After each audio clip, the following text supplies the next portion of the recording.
questions, but in case you want to follow along to the, oh, and Marina just joined, so I'll share again. Hello, Marina. Hi. Nice to see you. Great to see you too. Sorry for that delay, y'all. No, hey. I'm glad you. Last minute. Okay, so yeah, I just shared the script in the chat. This one's like super detailed, so if you'd prefer to just look at the panel questions that I emailed y'all, that totally works too. But in case you wanted to know exactly what every move is going to be for the next 2 hours or so, should we just? What do you think? Should we get started on the YouTube? Yes. Okay. They're gonna see us on YouTube. Yes, they are. Yeah, not for the first 45 minutes, but for the panel, yeah. Okay. You wanted this to go viral. Anna? Yeah, I know, I was shocked. Maybe just Okay. just before we go we open the YouTube, do you mind just like giving one last brief to everyone, like with what you told me before, like how it's going to go, so people know what to do with their video? And yeah. So when we go on, I'll be the only one with video on at the very beginning, just because it'll just be a quick introduction of the play, and then Mincho is going to be sharing video and audio for the play.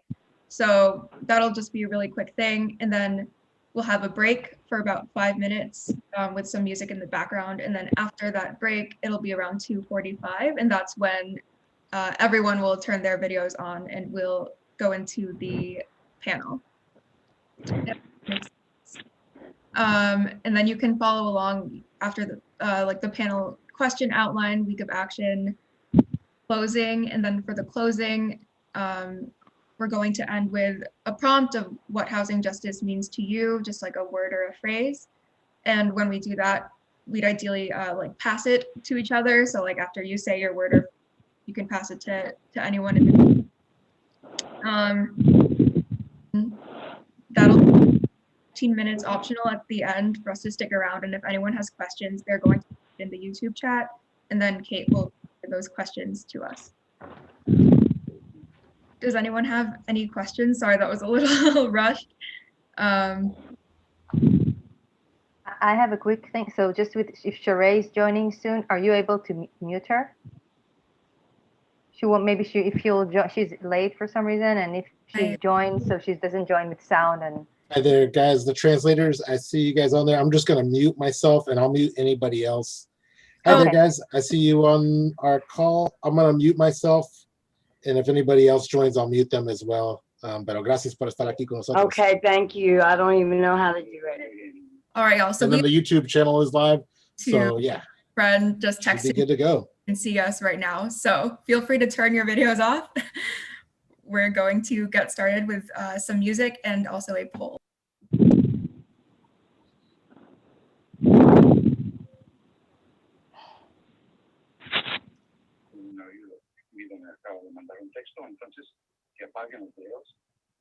Vamos a empezar con la música.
Hi, everyone, and welcome to Organizing Towards Housing Justice in Austin, Texas, Fostering Creativity and Building Solidarity Amidst COVID-19.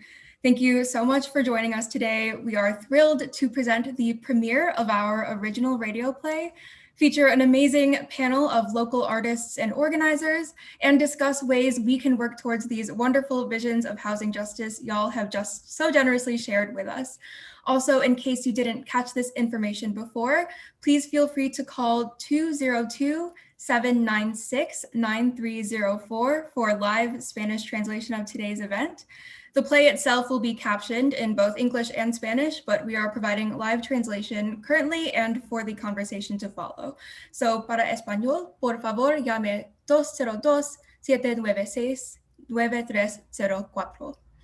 My name is Anna Joaquin. I use she, her pronouns. I work alongside Gathering Ground Theater, and I'm very excited to be moderating today's event. Before we get started, we would like to thank the Cultural Arts Division of the City of Austin's Economic Development Department, as well as BASTA for supporting this event. Also, we would like to share that we are presenting this play, panel, and week of action in conjunction with Hunger and Homelessness Awareness Week, and that this is the first in a series of virtual events for BASTA's State of the Renter 2020, a series of forums which will be examining impacts of COVID-19 on the struggle for equity and tenants' rights in Texas. So that said, here is a rough agenda of our time together. As you can see, we will soon be streaming our radio play, which will be followed by a 5-minute break before we dive into our panel and discussion. And we will be sticking around for about 15 minutes after the event for anyone who would like to stay and ask questions. Also, I want to note that although we do have a break built in, we absolutely empower you to listen to your body and take care of yourselves however you may need to throughout our time together. So, for some brief context, earlier this year, we were devising at in-person rehearsals and getting ready to perform live.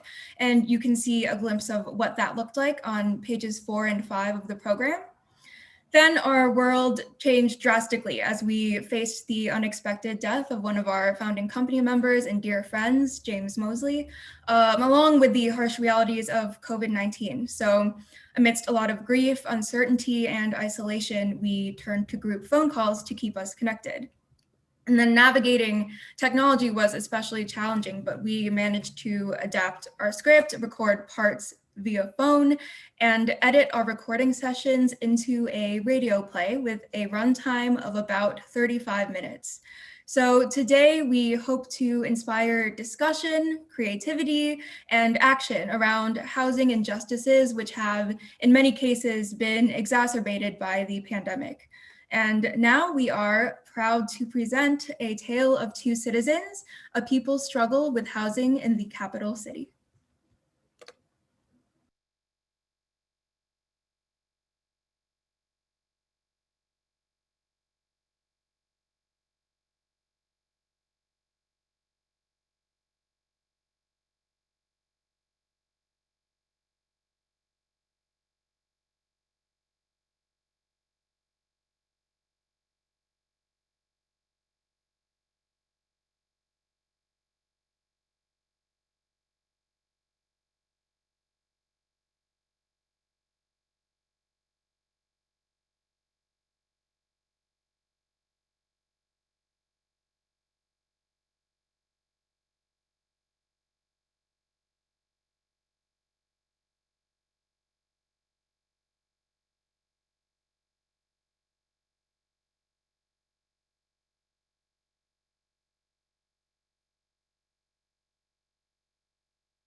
A Tale of Two Citizens, a people's struggle with housing in the capital city. This original radio play is a collaboration between Gathering Ground Theater and Tenants Speak Up Theater. A note about the use of the word citizen. We acknowledge that citizen can mean a lot of different things. In this play, we use citizen to include all people living in Austin, Texas, the people who struggle to find and keep housing in this city. We also want to acknowledge all the people who came before us in this struggle, namely, the original inhabitants of this land. We are gathered on the ancestral and unceded territory of the Tonkawa, Lipan Apache, Comanche, Coahuiltecan, Humanos, and Sana people. We pay our respects to their ancestors past, present, and future. A tribute to James Mosley. James, you were always such an important part of our group that it is so hard to believe you are not with us anymore. You were a brave and present actor, always ready to share your energy and love. You were a talented poet, a gifted singer, and a committed collaborator on our journey of exploration and expression. It was such a gift to work with you, to fight for such an important part of our group, to know you, to believe we will always feel the warmth of your wise, charming smile. And we want to dedicate this play that you started with us to you. Injustice hurts everyone. Unjust systems benefit people. Who looks the other way. It's a slippery slope, isn't it, man? Rage begins with a bit of injustice. We will win. We will overcome. We will. We will. Hey, we know we will. Scene 1. Happy New Year.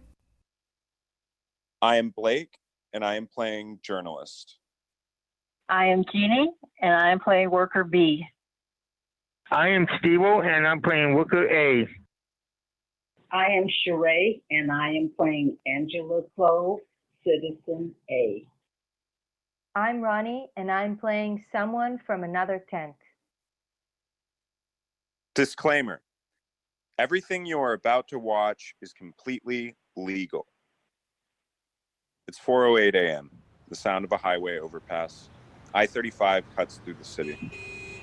Relief Enterprise workers sweep brooms in rhythm. A chorus of Relief Enterprise workers sweeps in partial unison. They cross one another and spread out across the back of the stage and sweep, but mostly they take up space. Rise and shine. Come on, wake up. All right, you knew we were coming. Notices went up last week. Anyone who doesn't vacate will be cited and arrested. Man, I can't believe all this stuff. We just got thrown away. This stuff. Almost scooped up that iPhone.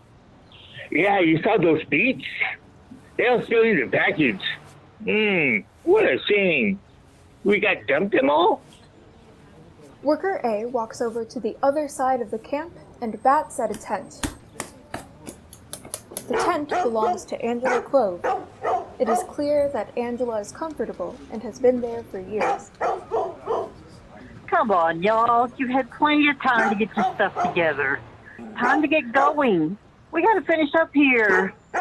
Angela cries, then sobs. Oh, you can't just treat my house like it's outside. This is my living room. This is my home. You can't destroy it. We've been camping out here for 2 years. We've got squatters' rights. Squatters' rights? Look where you live. I need a bridge. This is public land. No squatter rights. Your stuff is reserved for private property. After 2 years, why today? Ma'am, we don't have time for this. We've got 5 camps we need to hit today. The mayor's going to restore the image of this city. You got 10 minutes to tag anything you want to keep. Worker A turns around and checks their watch. Worker A turns back around. Your 10 minutes is up. That was a quick 10 minutes. As Angela moves out, workers move in and bag up everything with an orange cloth. They take down the tent. They drag an untagged sentimental item on the ground, maybe an Afghan or scarf. Hey, you can't take that. That was my mother's. You can't do this. This is wrong. I'm just following orders. I'm just cleaning up the streets, you know? Matter of fact, the city just put a bunch of money into cleaning up the streets this week, and it's the number priority of the city. Where do you expect me to go? Go talk to the city. If the mayor doesn't pick up, leave a message with the secretary. Talk to your case manager. If you don't have a case manager, get one. Numbers on the website. You'll have to make an account. Buy a phone if you don't have one. Put more minutes on it. Find a phone card. Make sure you have a charger. You need to fill a HUD-1 and a HUD-2 past employment history, WD-40, blah, blah, blah. Write to your city council person. Get to know your representatives. You'll figure it out. I don't make the rules. Well, what can I say, ma'am?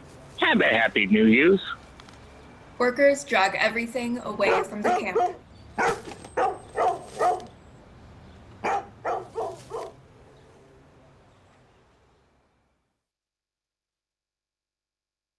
Scene 2. You're not happy here. I am Pat, and I'm playing greedy management. I am Stephen, and I am playing Renee Stout, Citizen B. Renee Stout, Citizen B, is asleep holding a baby. A knock on the door. We hear big keys jingle. Renee Stout's door swings open. Greedy Management stands at the entrance. They wear a beige polo shirt with the name Colossal Condo embroidered on it. Management! Hey, what's going on? We were sleeping. And now you woke my baby. Look, you just can't come into my apartment without notice. Actually, I can. In Texas, if you ask for a repair, I can enter your apartment anytime without notice. Speaking of notices, I notice you've got a potted plant outside your door. Violation. With each violation, Greedy Management clips one lease violation after another onto Renee. Cigarette butts on the stairway at Colossal Condo is a violation. Trash outside your unit at Colossal Condo is a violation. Oh, come on. That stuff isn't even mine. Look, I just wanted to get my hot water fixed. We can put that on hold for now. But what's that? The refrigerator door upside down? Violation. A dirty air vent? Violation. Loud baby. What? She's a baby. Violation. All right. I get it. Look, when is my hot water going to get fixed? Noon. And by the way, being rude to management is also a violation. Greedy Management looks at their ledger and shakes their head. Oh no, this is unfortunate. Oh, come on, what now? It looks like you have enough violations to get evicted. I'm so sorry about this, but you have until the end of the month to relocate. Expect a notice to vacate on your door by the end of the day. You have got to be kidding me. Consider this a good thing. Rent's about to double here in the next few months anyway. And anyways, everyone knows you weren't happy here. So this is what I get for trying to repair my hot water? This is totally not fair. Not fair at all. Scene 3. You called that affordable? I am Sheree, and I am playing Angela Clove, Citizen A. I am Pat, and I'm playing Tired Caseworker. Angela sits on a rock with Charlie, the dog. They have been there for some time. Phone finally rings. Hello? Good news, number 1622. This is your city-appointed caseworker. It's Angela. My name is Angela. Right, number 1622. Bad news. I don't have any housing to offer you at this moment. Good news is that tomorrow at 2 p.m. there will be an auction for an apartment. It'd be packed, but I suggest you go down there and bid. What? I don't know anything about this. Listen, just trust me on this one and go where I tell you. Starting bid is $900 a month. The city can help you with rent for the first 6 months. I think you've got a good chance at winning. This is your best option for affordable housing. You call $900 affordable? And what if I don't get it? This is ridiculous. Look, like I said, the city is doing you a favor, and that's the only thing I got to offer at this moment. Should I put you down for the auction or not? Will they let me bring Charlie? Charlie? Charlie is my best friend. We've been together since he was a pup. I don't know. You'll have to take it up with the management if you get the place, that is. I'm grateful but concerned. $900 is a lot of money. I need to find a good paying, stable job, or else after 6 months, I'll be back on the street. And there's no guarantee whether or not I will get that place or if they will let me bring Charlie. Look, this is the best I can do for now. The good news is that I got you a job with the city cleaning up the streets. It's with the Capital City Relief Enterprise workers. You want me to work for the people who destroyed my camp? You must be out of your mind. We're paid $15 an hour. You should be happy. Scene 4, the auction. I am Pat, and I'm playing Greedy Management.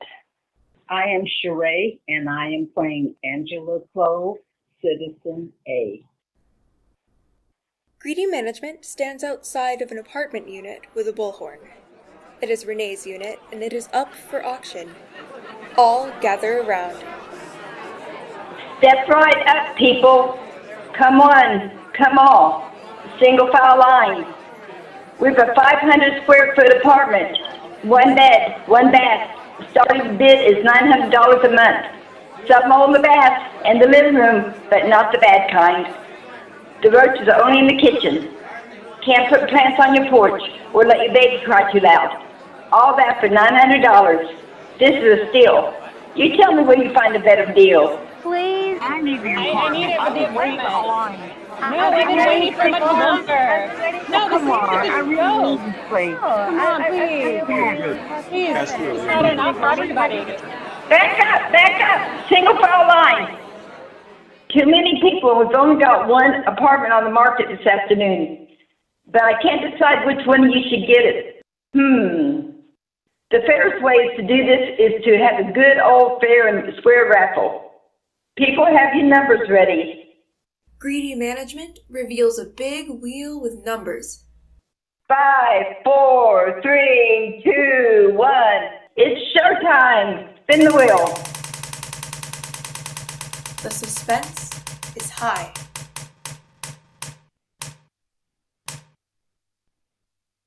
And the winner is number 113.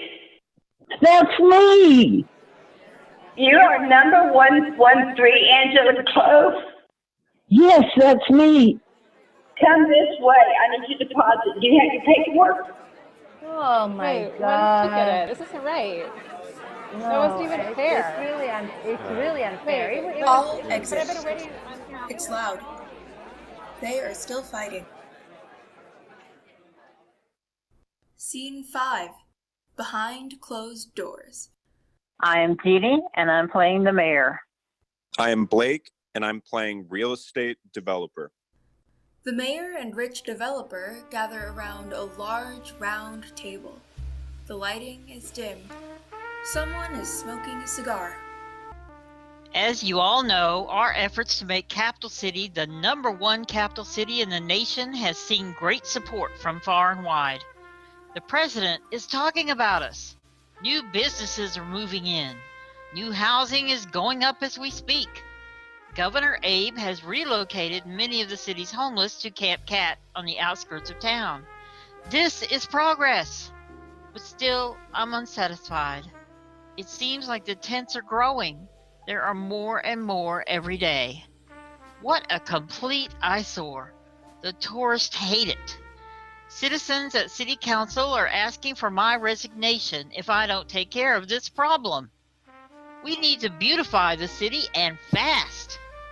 Mr. Mayor, rest easy. Look, I'm a developer, yes, but at the end of the day, I'm a businessman. You and I, we understand each other. We see eye to eye. You see, we must do things systematically, one step at a time. We must think outside of the box. I can help you, but first, you're going to help me. You've got to find a solution for getting the homeless out. And no affordable housing. Sounds nice on paper, but it never works.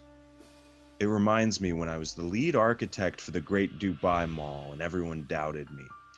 But I cleaned it up. Or the time I beautified Paris in the middle of the last recession. You can trust me. Improving Capital City will be one of my finest works yet. Excuse me. Hello? What? Get him out of there. I've got condos to build. Look, I'm a businessman. If business isn't growing, it's dying. And if my business is dying, that's a problem. I pay taxes, damn it. Taxes that pay your salary. That means you work for me. Fine, it's a write-off. What? No, I can't have that thing across the street. It'll bring down property values. Sure, you can have my money to build the shelter and low-cost housing, whatever, just as long as all of that stuff is on the other side of town. If you build out there, it won't be in the middle of nowhere. Don't you worry about the mayor, okay? He works for me. Scene 6. Improving the image. I am Jeannie, and I'm playing the mayor. I am Blake, and I'm playing real estate developer. I am Stephen, and I am playing Renee Stout, Citizen B. I'm Kate, and I'm playing the journalist.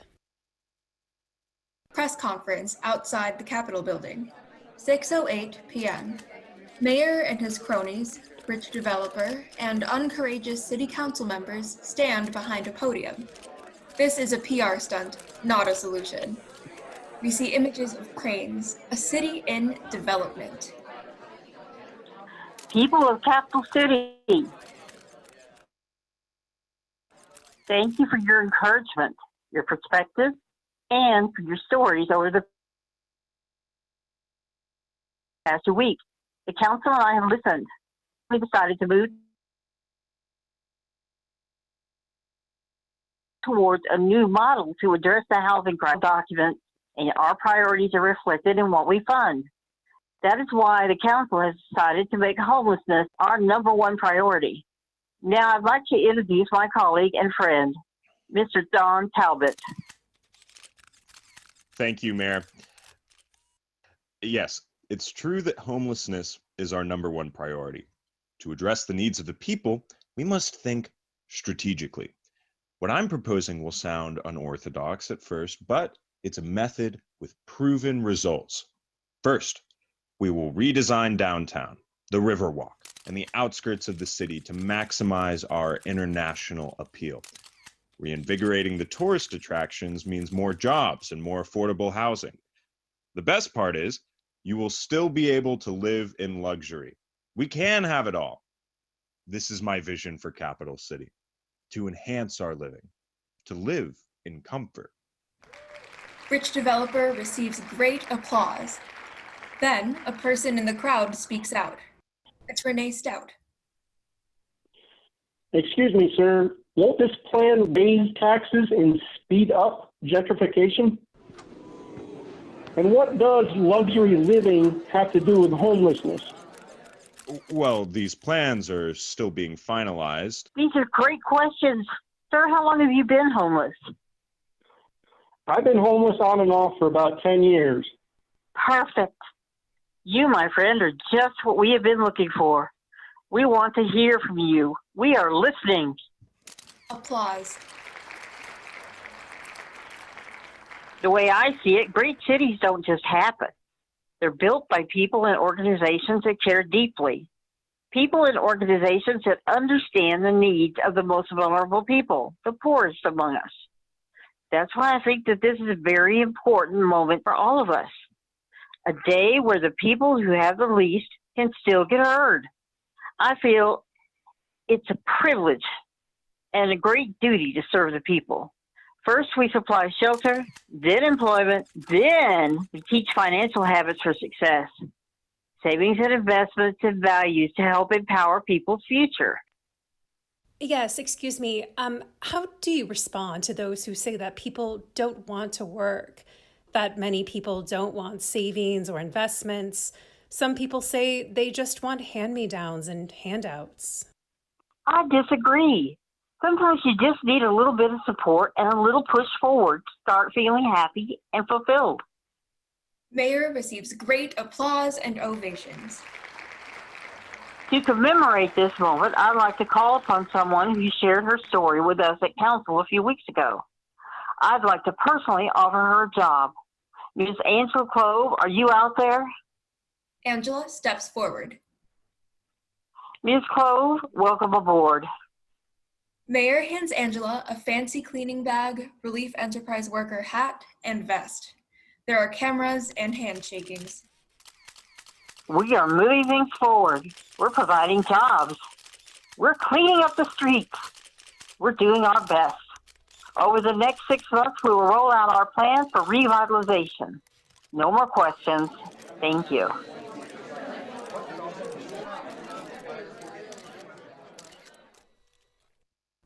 Scene 7. You'll get used to it. I am Sheree, and I am playing Angela Clove, Citizen A. I am Stephen, and I am playing Renee Stout, Citizen B. I am Steve-O, and I'm playing Worker A. Under an overpass of a highway downtown, 6:08 a.m. Angela Clove stands center stage. She fastens her Relief Enterprise vest and lets out a long sigh. She walks over to a camp and gently bats at a tent. Wake up. You gotta get going. Oh, come on. My baby and I just got settled down. Look, can't you just pass us by?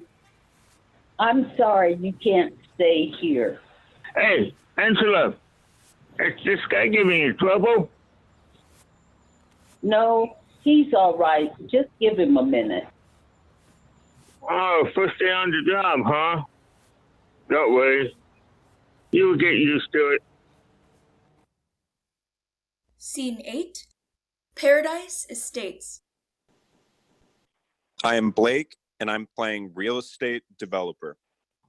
I am Jeannie, and I'm playing the mayor. I am Stephen, and I am playing Renee Stout, Citizen B.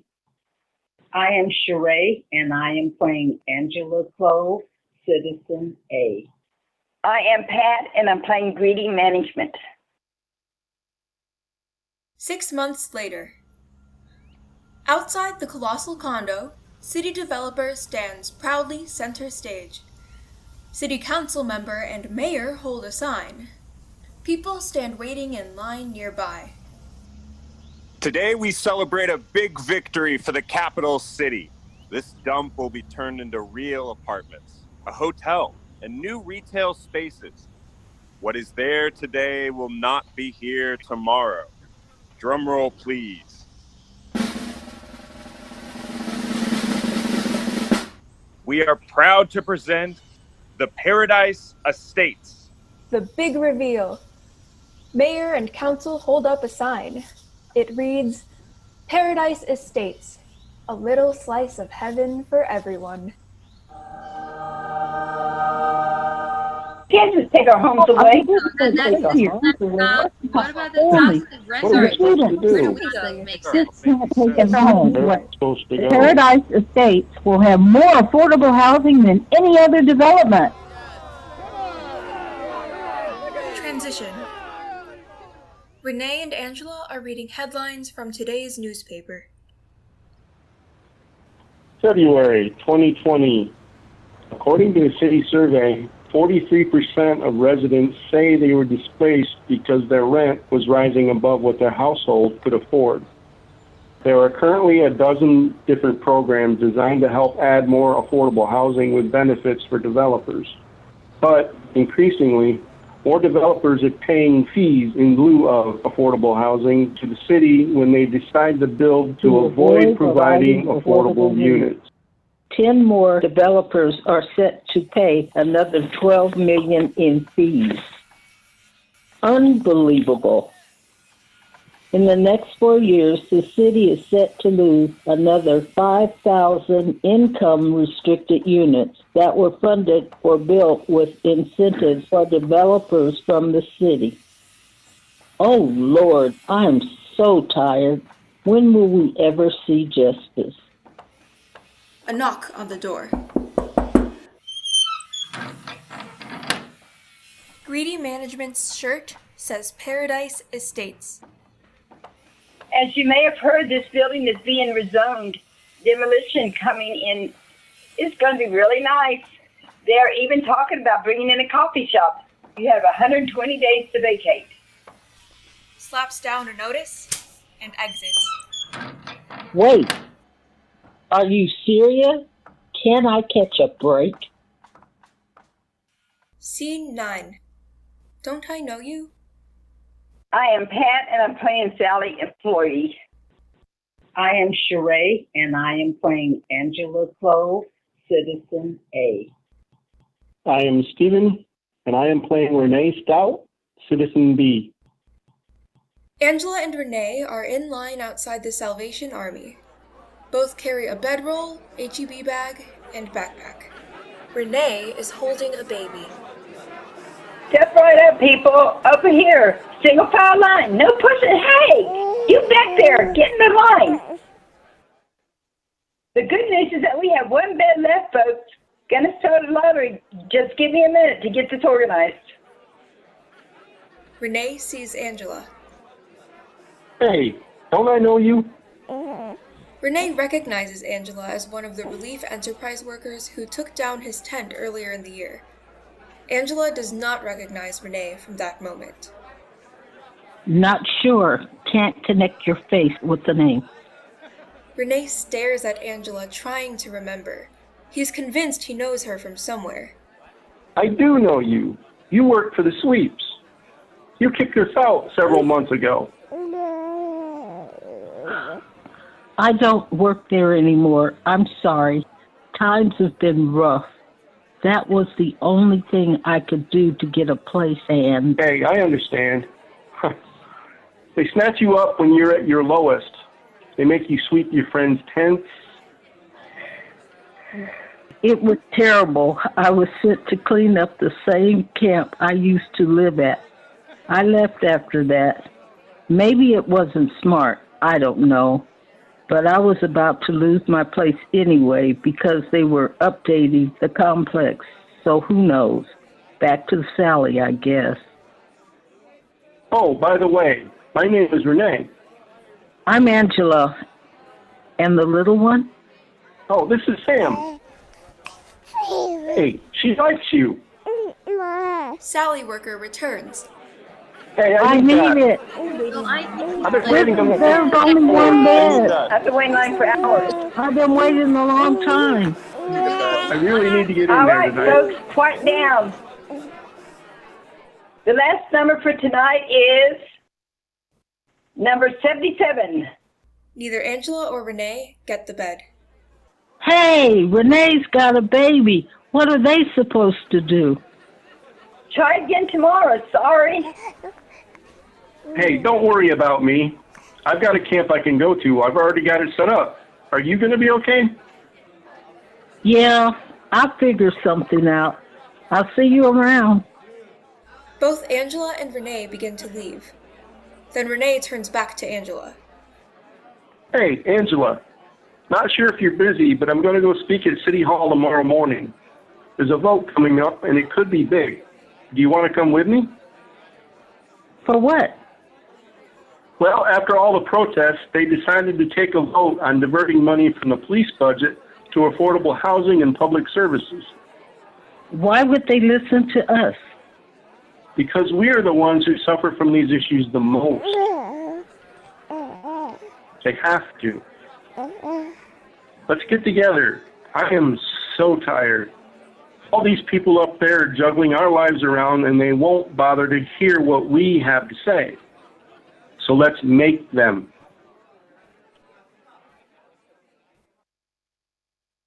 Scene 10. We're all we've got. I am Sheree, and I am playing Angela Clove, Citizen A. I am Jeannie, and I am playing the mayor. I am Stephen, and I am playing Renee Stout, Citizen B. City Hall, downtown, 6:05 p.m. Angela and Renee sit side by side. They have been waiting to speak since 11 a.m. Angela approaches the mayor and city council first. Good evening. My name is Angela Clove. This is my second time speaking at council. I was a resident of the 20th district, that is until I was forced out of my home last month due to rising rents. For too long, the city has supported policies and practices that keep power in the hands of the few. Capital City already spends enough money on housing. No one lives to pay rent. Everyone deserves housing. Without affordable housing, people struggle to survive. How is anyone supposed to thrive when so many of us are trapped in the cycle? I get an apartment, I lose it, and I have to start all over again. It's an embarrassment for all of us. Housing and dignity are a human right. Thank you very much. Mrs. Clove, thank you for sharing. Our next speaker is Renee Stout. Renee walks up to the podium. Go ahead, you have 2 minutes. Hello, good evening, Council. My name is Renee Stout. I'm a single father and a disabled veteran. All I want is a good life for my daughter. I have heard this council talk and deliberate about their priorities like housing and homelessness for far too long. I couldn't agree more with what the speaker before shared. We need support services for people who are unhoused, services that actually meet their needs. This is not a cookie-cutter, one-size-fits-all issue. We need affordable housing that is actually affordable. We need more protections and rights for renters. We need to understand that we are all in this together. We will win. We will overcome. We will win.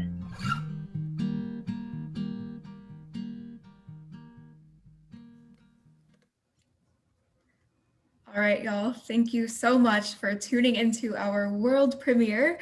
We are now going to take a 5-minute break before our panel, so we'll see you at 2:45.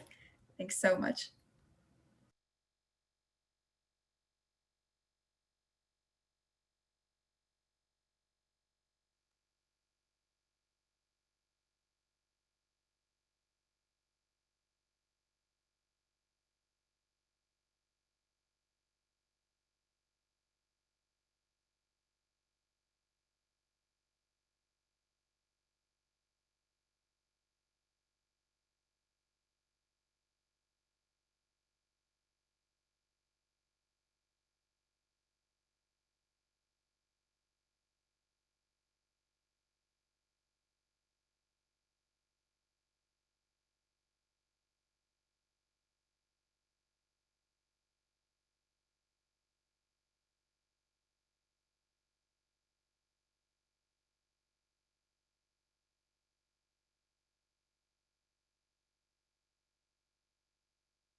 Hey everyone, we are back and we are joined today by some incredible artists and organizers, and we are thrilled to introduce them to you all now. So to kick us off, let's hear from our guest panelists. Chris, Shoshana, and Marina, could you share your names, pronouns, and organizations? You can start, Shoshana. My name is Shoshana Krieger, she, her, hers, and I am with BASTA, Building and Strengthening Tenant Action. We organize tenants into tenants associations in Austin, and so happy to be here today and continue to be awed by the group of performers from Gathering Ground and Tenants Speak Up Theater. Thanks, Shoshana. And how about you, Marina? Hey y'all, my name is Marina Roberts. I use she, her pronouns, and I'm a public school teacher and a union member. And I'm just an Austin DSA member as well, who has been involved in housing justice organizing for the last several years. This past summer, I participated in an effort to sort of defeat an attempt to recriminalize homelessness in Austin. And I was in tears watching the play. All it was really, really good. It was really a great story. I'm glad to be here. Thanks so much, Marina. We're happy you're here. And we are also joined by Chris Harris. Hi everyone, Chris Harris, he, him, with Texas Appleseed. Yeah, that was so incredible, and to think that, you know, having pre-pandemic seen some of the initial thoughts around this, and to see it come to fruition is just so special, and I'm so, you know, so proud of everybody involved, and it was really great. Well, thank you so much, and thank you for joining us. We're really, really glad to have you here today. And now we would love to introduce you to our featured artists. Could we start with you, Kate? Hi, I'm Kate. My pronouns are she, her, and I'm an organizer with BASTA, and I work with and alongside the amazing performers and activists at Gathering Ground Theater and Tenants Speak Up Theater. And Stephen? Just a sec. Let's see if this works. Good. I'm getting the host to stop my video. Oh no. Okay, let's try that. There we go. Yay. Hello. Hey, Stephen, could you share name, pronouns, and which organization you're with? Okay, name Stephen Potter, pronouns he, him, that guy over there. Gathering Ground Theater, plus I wear a bunch of other hats, but for this, yes. Thank you. And Lisa?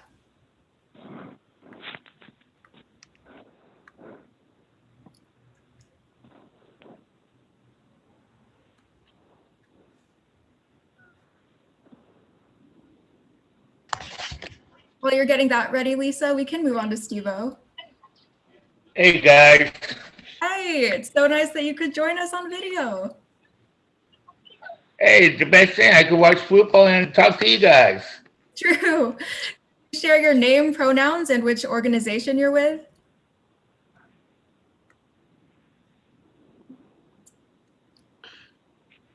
Your audio cut out, Steve-O. Could you repeat that for a bit? Sorry, your audio cut out, Steve-O. Okay. Still with me? Yeah, you're all Yeah. So I got storage out of it, and a house finally, and AHAC. So shout for AHAC. Thank you. Yeah. Lisa, can you hear us now?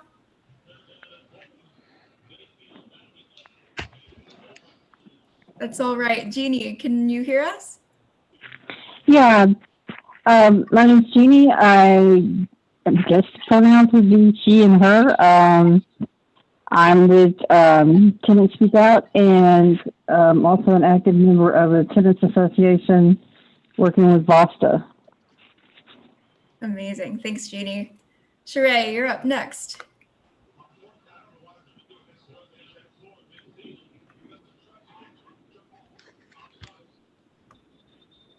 Can you hear us, Sheree or Lisa?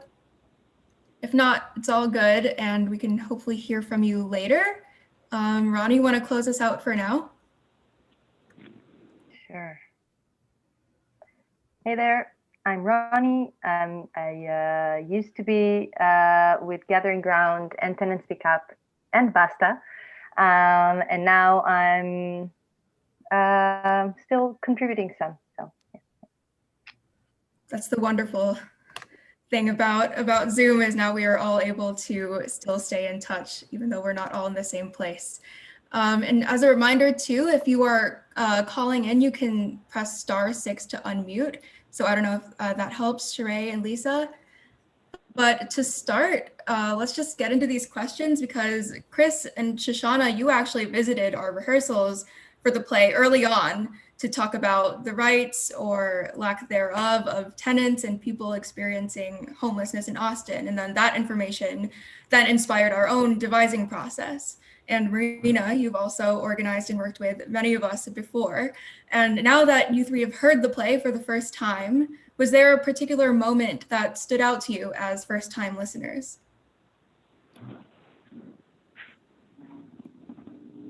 Oh, definitely for me, it was in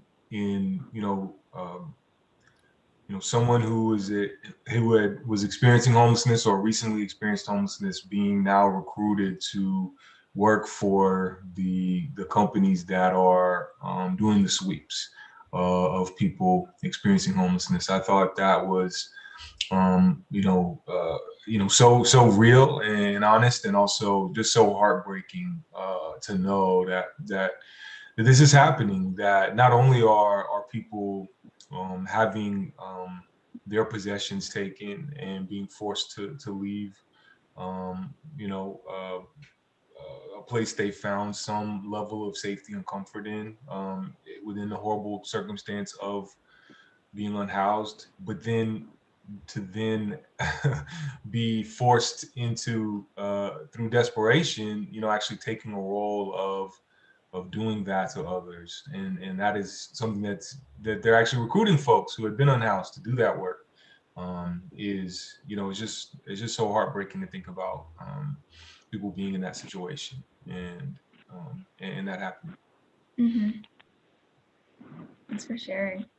I think for me, the scene with the manager doling out all of those lease violations as a tenant is living in a crappy and substandard housing, which is something we at BASTA see every day, and the tenants and the tenants associations we work with see every day, and kind of the illustration of just kind of how fine a line it is between being housed and unhoused, and how this threat of eviction casts a shadow over every single tenant interaction, and oftentimes paralyzes tenants, understandably, from trying to effectuate their rights, because they know that if they try, even with the mediocre and really subpar tenants' rights, which tenants have in Texas, but even if you try to enforce those, you risk being homeless. And so that means that people understandably don't speak up, which is why having a tenant speak up, the tenants participating in Tenant Speak Up Theater and Gathering Ground Theater are even more remarkable than they already are, that they know of how that they're taking a risk in speaking up and speaking out, but they also understand the importance of doing that in pursuit of larger justice and being able to have a world which isn't the world we have right now, and of dreaming and envisioning a place and a housing landscape in our city that is better than the landscape that we currently have. And I know that when we were meeting pre-pandemic, in the rehearsals, a lot of the conversation kind of centered around the lack of rights. But then the kind of skits which folks performed after that weren't just centered on the lack of rights. It was dreaming of what the world could be. Yeah, a lot of vicious cycles that we'll definitely talk about later, and Jeannie as well. And we're happy to figure out how to disrupt those cycles. Marina, do you want to add something? Yeah. So, like I mentioned, I'm a public school teacher, so I've got a lot of experience talking on Zoom calls at this point. But it's kind of a nice change of pace to actually see other people's faces. So it's really good to see all of y'all. I know most of y'all, and the play was really wonderful. The thing that I think moved me the most was actually the scene where Miss Sheree's character and Steven's character are meeting each other outside of the room auction, and they're just regular people having a conversation about how they have the same problem. And Steven's character is like, hey, look, I'm going to go to City Hall tomorrow and I'm going to testify about this police budget. Do you want to come with me? And that is community organizing. I think that a lot of the time people think of community organizing as being, I don't know, some kind of really complicated thing where there's like, you have to read a lot of theory or something to do it. And that's not it at all. Community organizing is as simple as whenever two people have the same problem and they get together and talk about how to solve it together. Mm-hmm. And so the way that was captured in, in this play, that was actually the part where I started crying, because the power of that moment is, I think there is no way to overstate how much that matters, because whenever two people connect like that, they have the power of everybody else that they know who they can connect with and pull into that fight too. And I know that's what Gathering Ground does. That's what BASTA does. That's what, folks like me and Chris, just in our community organizing capacities, right? Like that's what we try to do. And that's how you build a movement, right? That's how you change stuff. And I really love the very simple, beautiful way that was captured in this play. Thanks, Marina. We really appreciate that. And it's super touching for us to hear from an audience for the first time, because there were definitely moments this year when we weren't sure we were going to be able to finish the project or pull it off once COVID hit. So it's great to hear that those themes and moments still came across and had an impact, even if not how we initially intended. Steven, could you share a bit about what the process of creating the project was like, both how it started and then how your approach shifted once we switched to a radio play? Well, with that, originally I was aiming for a lot more theatrical stage play, and it was a lot more it was a lot more Tale of Two Cities. But the development of the play itself, it kind of grew from that. It kind of took on a life of its own, which creative projects do, and actually had a lot more impact than I had originally given the idea of.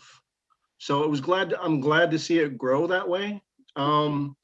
Quite frankly, what we were able to do, and this was just recording from, I've got a pretty crappy phone, and some of the others, just the raw audio and what they were able to do with that, and actually make it something that was really powerful, is a testament to the work that they have done. I am very glad to have been a part of this. There is one thing I would like to mention. The characters in that play, where the homeless are being hired to clean up the other encampments, that actually reminds me a lot of what Easter Seals was doing. I believe one of our members, or someone I know, was actually sent by a case manager to Easter Seals to do just that. I want to differentiate between what that was and what the Other One's Foundation does. with our Workforce First program. Chris is an amazing guy. So is Max, and so the rest of them. They pretty much refused the state when they asked the Other Ones Foundation to come in and do this kind of thing. I got a chance to spend a little time with them sometime last year, I think, with their cleanup crews, and they're not taking down tents. They were respectful. They were just getting what trash they needed to take, making it clean, making it neat, making it sanitary. And for a lot of those camps, they built good relationships with those folks who were there. I just wanted to point that out, that the Other Ones Foundation, what they're doing, that's the right way to do things. What was in the play is a lot closer to what the Easter Seals and even the state had in mind. So, yeah. Yeah, thank you for that differentiation. And the Other Ones Foundation is also one of our League of Action organizations we're going to uplift. So we definitely appreciate that insider perspective as well and how it's different.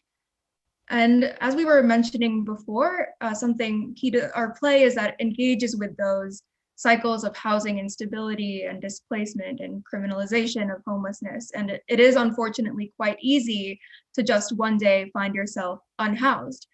So in thinking about housing insecurity, Jeannie, as a tenant organizer in an active tenant association, you're no stranger to bully management and manipulation, just kind of like what we see in the play.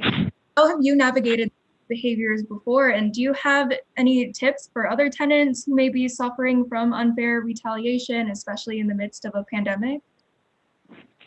Well, I think the biggest tip that I can give anybody is just stand your ground. And it's not easy. It really isn't. And I know how frightening it is, because when I first came to the complex where I live, we had a lot of really horrible bullies in the office, and people were afraid to even talk to each other. So we've made a lot of progress in 4 years, and I credit BASTA with most of that, because without their help, we would not have gotten off the ground. But the main thing is, join hands and unite with other people. Use that voice that you have and speak out. And yes, they may retaliate, but BASTA has help for you if you do face that kind of discrimination. And I'm not going to tell you it's easy, because it's not. We faced it from other tenants even. It's like, why are we stirring all this up? Just, leave it alone. But if we want to improve where we're living, we have to stand up to the bullies.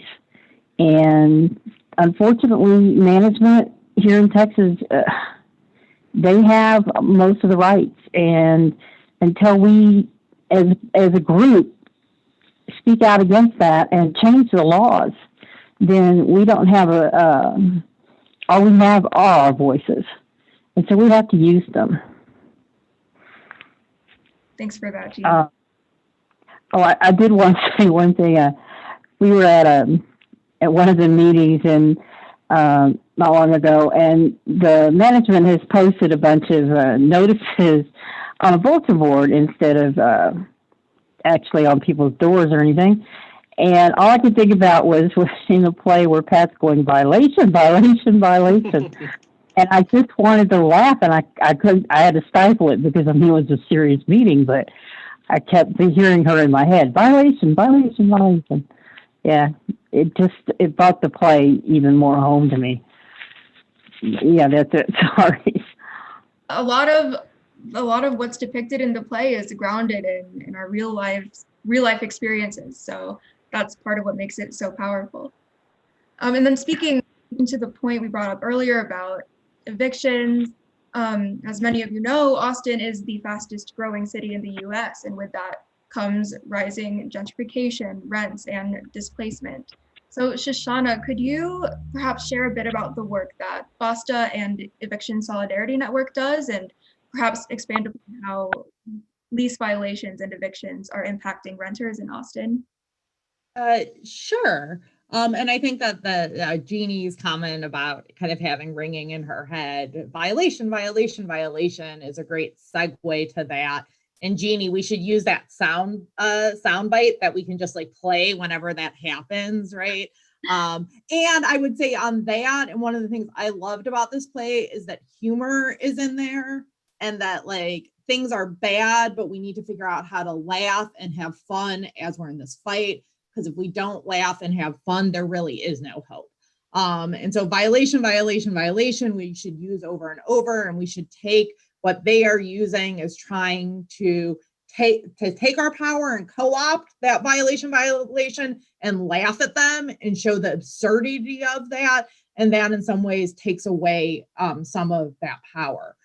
But so what BASTA has been doing since COVID hit is a lot.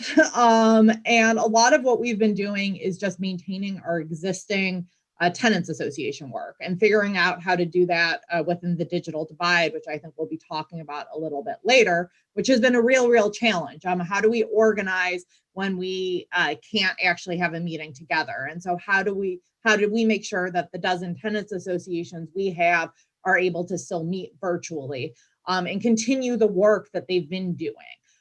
And that could range from fighting back against bogus lease violations or notices to vacate, which threaten actual imminent eviction. And at Arbors at Creekside, where Jeannie lives, very early on in the pandemic, the Tenants Association was organizing to get management to stop, to retract a bunch of notices to vacate, and they were successful. At Arbors at Creekside, they've had a campaign to get better sanitation practices in that senior property with the pandemic, and that's largely been successful. At a Paisano Mobile Home Park in Villas of Cordoba, they've been having bullying managers for a long time, and those campaigns continued in that pandemic, managers who gave bogus lease violations. And during the pandemic, they still organized, and those managers are now gone from those properties. At Riverside Townhomes and Pleasant Hill Apartments, they've been struggling with mold, and now that tenants are forced to stay at home and stay in place, right? The mold affects health more, and they've been fighting to get remediation, and the remediation has been continuing. At North Lamar Mobile Home Park, where residents for a long time have gotten violations for all sorts of things of the skirting on their mobile home isn't right, all sorts of things. They continue their organizing, and they said, we're going to buy our property, and they bought their property. So now if they're the ones giving, the co-op is the one giving lease violations, which they've had to do, right? So that's an interesting shift. But at least those lease violations are hopefully much more sound than some of the other ones. So that's kind of our bread and butter tenants association work. And then we've also been supporting this project in moving forward and figuring out how we do that in a pandemic. And then there's Eviction Solidarity Network, which is a coalition of DSA, BASTA, Austin Tenants Council, Texas Housers, also Justice Coalition, Planning Our Communities, also Women in Housing. And we've been organizing to show up at eviction hearings. The tenant protections have changed a lot during COVID-19, but we're starting to see hearings again, to track those hearings, to give feedback to the courts about what they're getting right, what they're getting wrong, and then to connect tenants to resources to make sure that they have the ability to connect with attorneys to fight their cases where there are or aren't defenses. And then also to just make sure that we are focusing on also the worst actor landlords who are engaging in evictions as a collection practice, and developing campaigns with DSA to target those. Anyone who's interested in information about how to get involved and volunteer with Eviction Solidarity Network can go to evictionisnotacure.com. Next weekend, we're hoping to hang 10,000 door hangers more onto doors. So you can sign up there to be able to find out how to volunteer to help make that happen, so tenants know the rights they have. Awesome. Thank you so much for that insight, Shoshana, and we'll definitely be touching back at that action at the end. And then, of course, the thing is, like, if people are unhoused, those rights don't improve at all. In fact, people are often criminalized for being unhoused. And Chris, could you share more about your work as the Director of Criminal Justice Programs at Texas Appleseed, and also briefly talk about relationships you've seen between criminalization and homelessness in Austin? Sure. Yeah. Well, Gathering Ground Theater is really, launched an effort in 2017 to help restore some of the rights of people experiencing homelessness, specifically to end the criminalization of sitting, lying down, camping, and asking for help in the city of Austin. We had 3 local city of Austin ordinances that meant that these activities were actually against the law and could result in tickets, arrests, and often did result in warrants and additional barriers for people experiencing homelessness to even get into housing, because now they have outstanding warrants, can't get identification, can't get driver's licenses. So they're further impacted in their ability to get housing and get jobs, which run background checks and require ID and all sorts of things that were being denied. And it took, almost 2 years, but we were able to significantly curtail last year the ordinances that criminalize those activities, such that we see very few tickets specifically for those things now. And obviously, what we've also seen is a real effort to roll those changes back. Obviously, we've seen that homelessness has become more visible in our city, particularly once camping was no longer criminalized. And that was immediately met with efforts to roll everything back, and did roll things back a little bit. But what it was also met with was a real state level focus that's now transitioned into a city level focus on sweeping camps of people experiencing homelessness, which you all's performance today highlighted. The real injustice of how those sweeps are undertaken so well. And so we have continued the fight to both protect the changes that were made to ensure that folks aren't criminalized for simply trying to live and not having housing, meaning that they can continue to sleep and sit and lie. And by and large, this year, that took the form of really transitioning our Homes Not Handcuffs coalition that fought for the decrim to really focus on beating back a ballot measure that was people were trying to put on the November ballot that would have turned all those rules back and actually made them worse than before. Would have recriminalized camping, would have recriminalized sitting down and asking for help. And I'm happy to say that we were able, they were unsuccessful in collecting enough signatures to put that on the ballot. Thanks to some amazing organizing work within and throughout this movement and the coalition. I want to give a big shout out to Marina, as well as my colleague Seneca, for all their efforts on that campaign, and Jess Brand as well, in helping to make sure we have people out at the polls to help educate folks where they were trying to collect signatures, to ensure that folks understood the petition, unlike what people were saying, was not trying to help people experiencing homelessness. It was trying to punish them. And so, we had, really focused our efforts on preparing for November, trying to prevent them from getting signatures and preparing for November. And, luckily it wasn't on the ballot, so we didn't have to deal with it.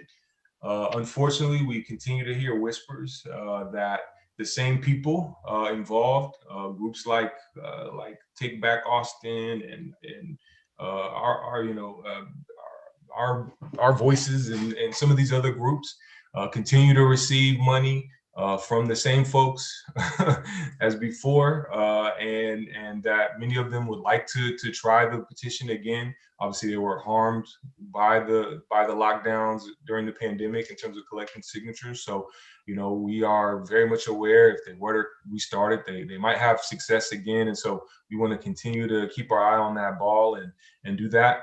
The other thing that we've done, and I'll wrap up quickly here, is you know, we were very active in efforts locally to help reallocate funds from the police department into housing, into services for people experiencing homelessness.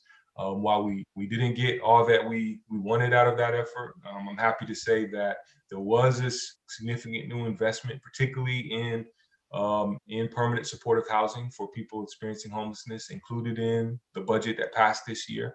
And so we're going to continue to push to make sure that those funds are allocated justly and fairly and swiftly as possible to folks, and people are getting housed, and continue to ensure that any efforts to backslide aren't successful.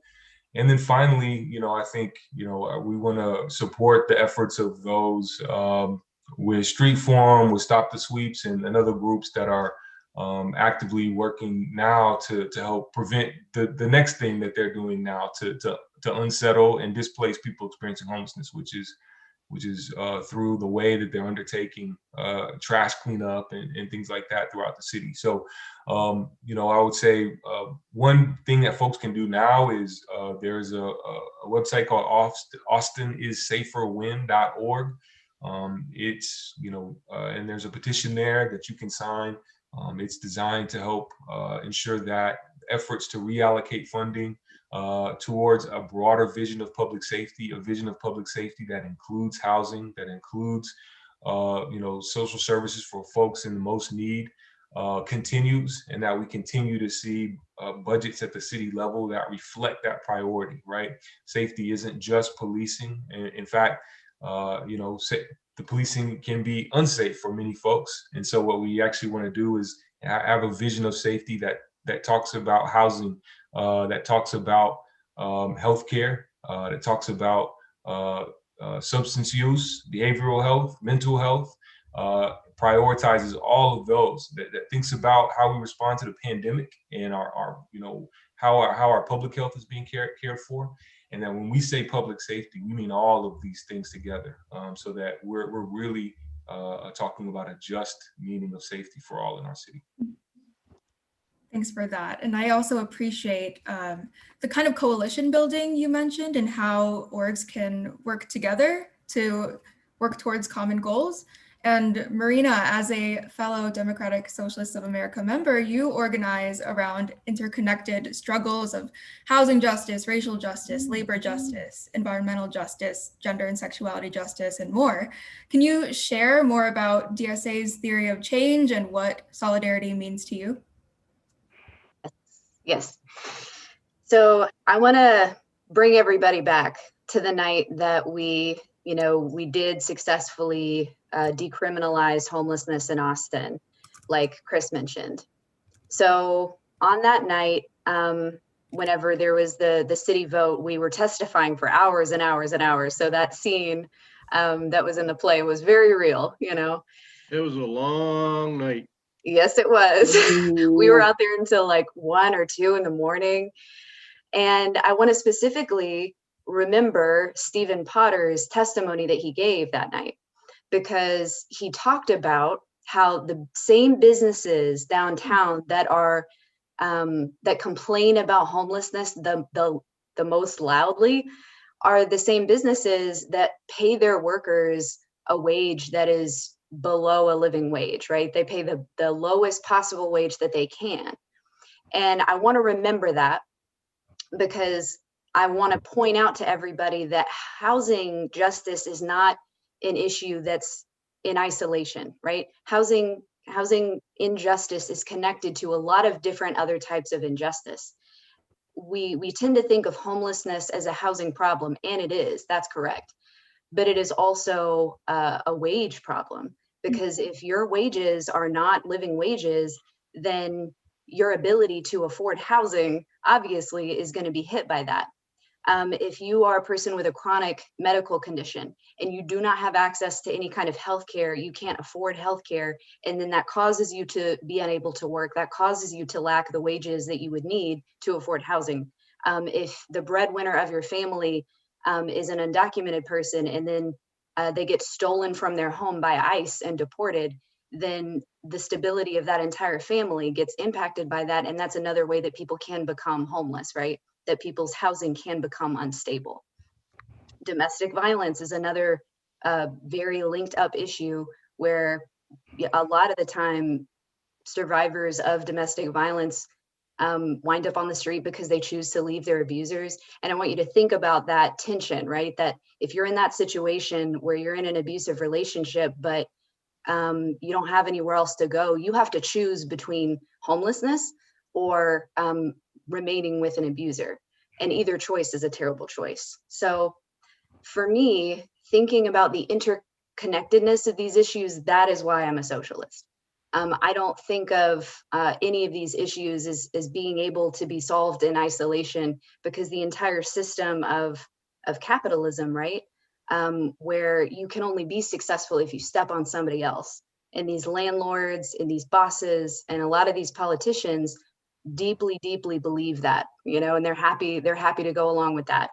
And so it's up to us to do something about it that doesn't just, kind of put a Band-Aid on the problem, but solves the bigger systemic stuff, feeding more and more people into the streets every single day. And that's the stuff that I think, that our movement, that the democratic socialist movement in the United States is chiefly concerned with, is making sure that, people's needs are met. And so I think the way that I might kind of summarize socialism as it relates to housing is we believe that housing should be decommodified.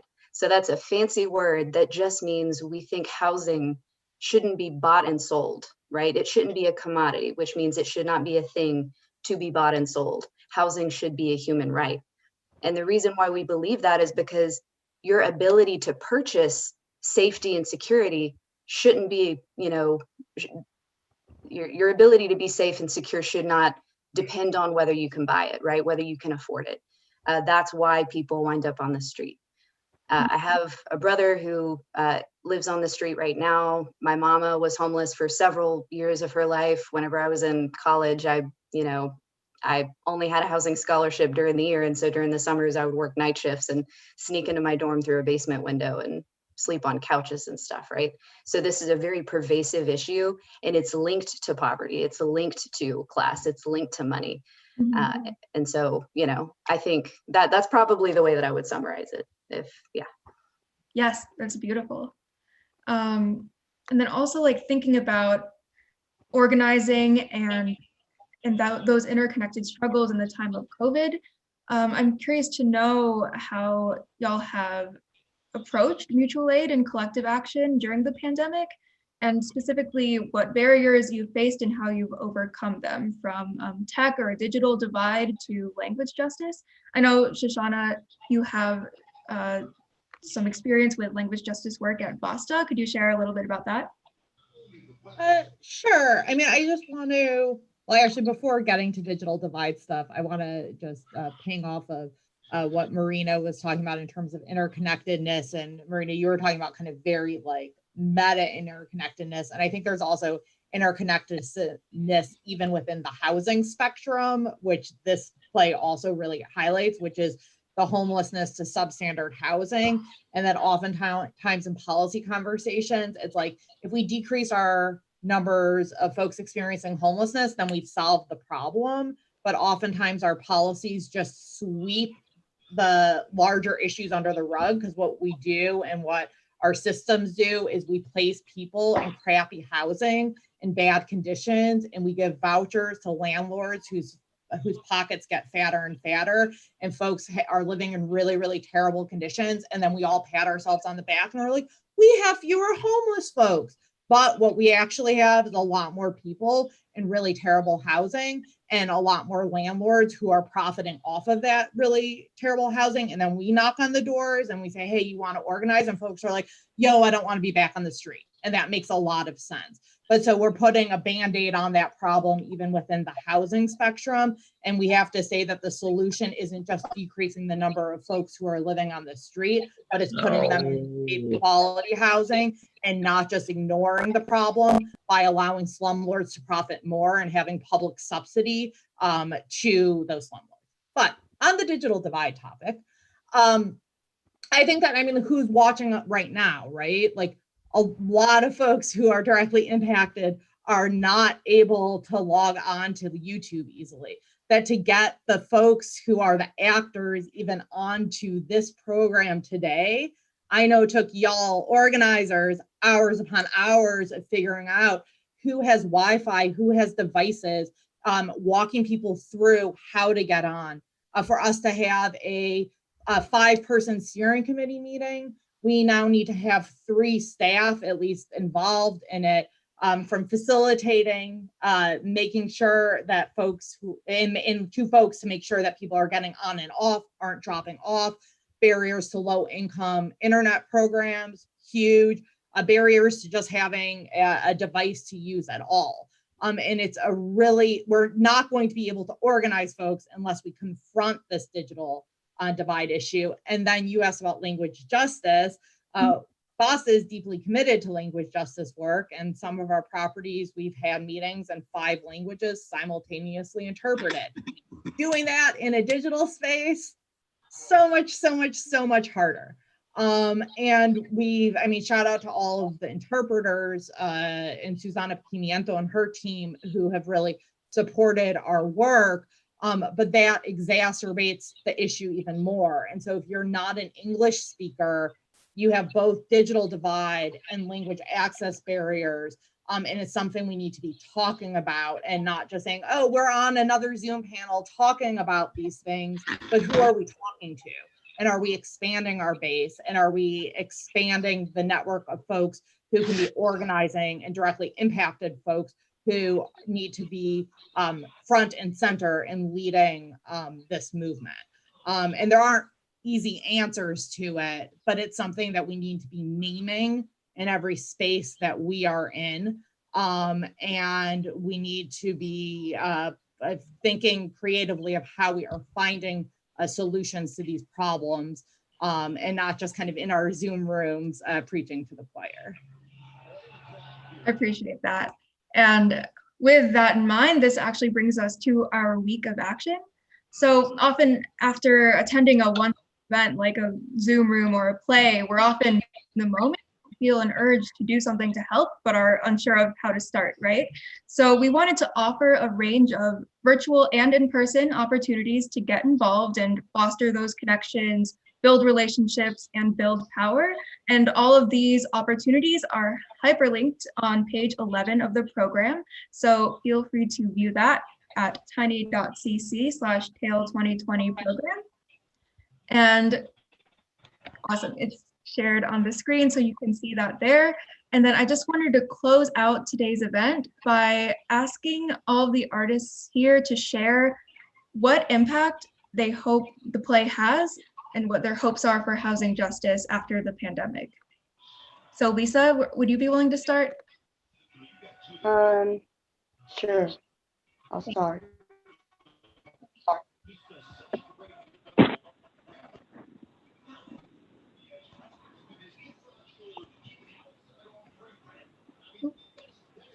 I think you muted.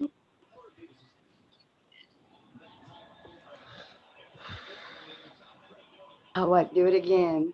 I Yeah. can unmute. I'm muted by the host. What was We that? can hear you. We can hear you. Could you share what impact you hope the play has? The impact that I was hoping that the play would have, Anna, was really the impact that the play had from us before.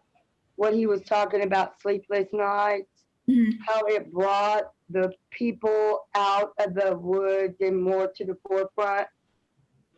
And I was just hoping that this would help our city to understand that we have to bring them out before we can start addressing the problems. We can't keep them hid. And I think that that was addressed. And just on a personal note, just that my family and friends would just see this and see that homelessness is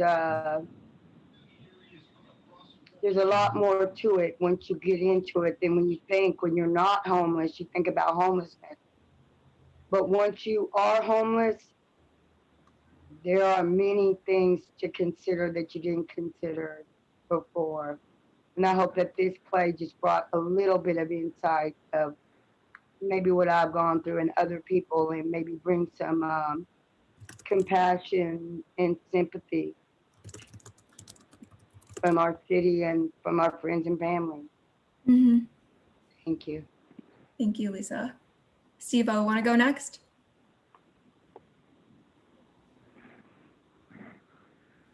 Hello? Yes, we can hear you. All right, I do got a lot to say. First off, to start off with, if Biden get his way and we go to shutdowns, if it's anything like March, it was hell. Only people you saw downtown was homeless, and APD. You didn't see no people. It was just hell down there. The second thing I like to talk about is the average income of Austin is $60,000. I lost my homeless status because I make too much money. That has to change. The rapid rehouse program and the permit program, those two be changed. Has to be looked at. Especially when we are buying all these hotels, I feel like they're leaving the rapid rehousing people out. There has to be more money for us, more money for the middle class people, especially if they don't overturn the renters program. I'm afraid that if they don't, we're going to have a lot more people out, but we're also concerned about permanent supporting people.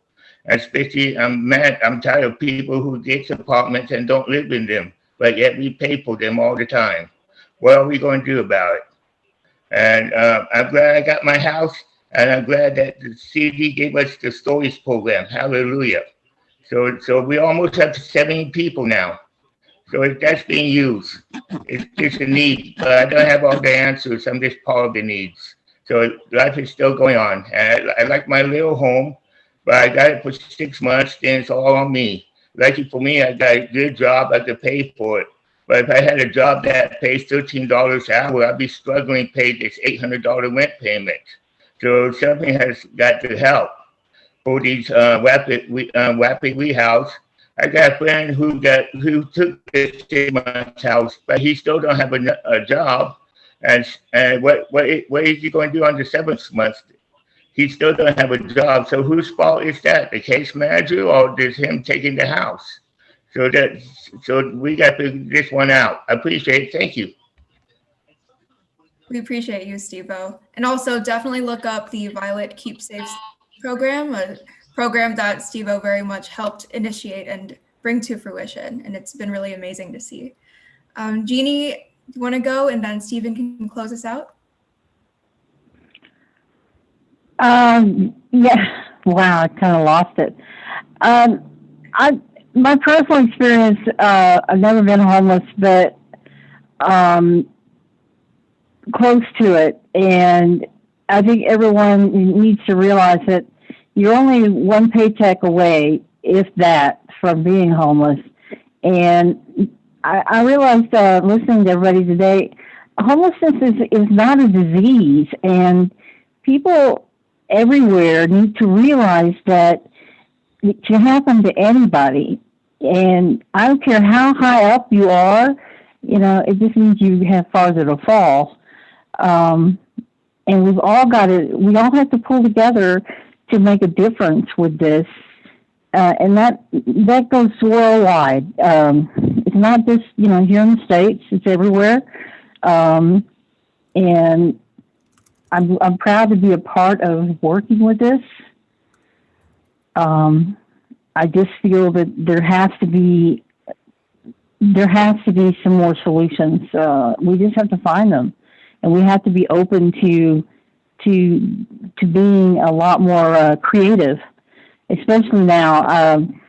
COVID has taught us many lessons, and one of them, I think, is the biggest one, is that we have to learn to reach out to each other and not being able to see or touch each other.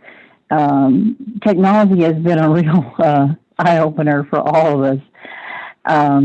Thank goodness for the BASTA people for putting up with teaching us, because when we started, I had people who had never done a conference call, much less a Zoom meeting or anything like that. So we've come miles and miles, but what is that poem? Miles to go before I sleep. So I think we still have a lot of work to do, and I'm hoping that this play goes viral so that we reach more people. And that's the main thing. And Shoshana, I really like your idea of violation, because we have to be able to laugh. Humor is our saving grace, and I think if we can get people to start thinking of management in that light, and seeing that it is really funny. It's sad, but it's funny too. We can make a lot more progress, because we get a lot further with laughter than we do by trying to beat somebody on the head or anything. That's all I've got. Thank you, Jeannie. Stephen, want to bring us home? Sure. I think the impact that I want the play to have, and I think that it will have, is just how real housing fragility is today, especially with the COVID shutdown and everything. I think people have really realized there's a lot that can go wrong, and they're on the street themselves. There's very little line between someone who's homeless and someone who's housed, especially some of these lower income places. That is something that I think has to be recognized by not just the public, but by leadership. That is something that is going to definitely become more aware. And really, it's time to speak out. Really, it's time to say enough is enough. And as I've said before, you really only have a voice if you use it. So now is the time to really speak about the issues you're dealing with. If you're housed, the roaches, and I've just gotten a job with the Keep Safe Storage. So I was looking around for some of these apartment complexes, and all the reviews that I've seen are, do not live here at all, bad management, roaches, bad, and on and on and on and on and on. And quite frankly, I hate to say this, I know the way it sounds, but I would prefer to be homeless rather than live in some of these places. Because I know the second I get in there and I'm in a situation like that, I'm going to speak out, and I'm going to be one of those people that winds up getting kicked out and right back on the street. So we really need to change things in this country and in this city. And I think really you've got to come together as a community. You have to bring the people together, across the table, sit down, find common ground, and build from there. And really, that's the only way we get through this. Thank you, Stephen, and thank you to everyone for leaving us with these notes to act on. This concludes today's event, but thank you to everyone for joining us. Your support really means so much. Feel free to stick around and ask questions in the chat, and also please look out for posts and emails from us for ways to get involved. Thank you again, and we'll be here.